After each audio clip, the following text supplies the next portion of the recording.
ಪರಮ ಮಂಗಳಕರವಾದ ಮಾಸ ಕಾರ್ತೀಕ ಮಾಸ.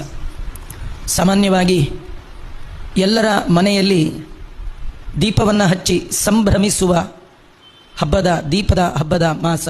ದೀಪ ಹಚ್ಚುವಂಥದ್ದು ಮುಖ್ಯವಾಗಿ ಬೆಳಕು ಬರಲಿ ಅಂತ, ಅದರ ಒಟ್ಟಿಗೆ ಇರುವ ಕತ್ತಲೆ ಹೋಗಲಿ, ಬೆಳಕು ಬರಲಿ. ಉಪನಿಷತ್ತುಗಳಲ್ಲಿ ವರ್ಣನೆ ಮಾಡುತ್ತೆ, ತಮಸ್ಸೋಮ ಜ್ಯೋತಿರ್ಗಮಯ, ಮೃತ್ಯೋಮ ಅಮೃತಂಗಮಯ. ಕತ್ತಲಿನಿಂದ ಬೆಳಕಿನ ಕಡೆ ಹೋಗಬೇಕು. ಹೃದಯದಲ್ಲಿ ತಪ್ಪು ತಿಳುವಳಿಕೆಯ ಅಜ್ಞಾನದ ಕತ್ತಲು, ಗಾಢಾಂಧಕಾರವಾದ ಕತ್ತಲು, ಜನ್ಮಾಂತರದ ಕತ್ತಲು. ಈ ಕತ್ತಲ ಮಧ್ಯದಲ್ಲಿ ಬಿಂಬರೂಪಿಯಾಗಿರುವ ಆ ಪರಮಾತ್ಮನನ್ನು ಕಾಣಬೇಕಾದ್ರೆ ದೀಪ ಹೊರಗೆ ಹಚ್ಚಬೇಕಾದ್ದಲ್ಲ, ಒಳಗೆ ಹಚ್ಚಬೇಕು.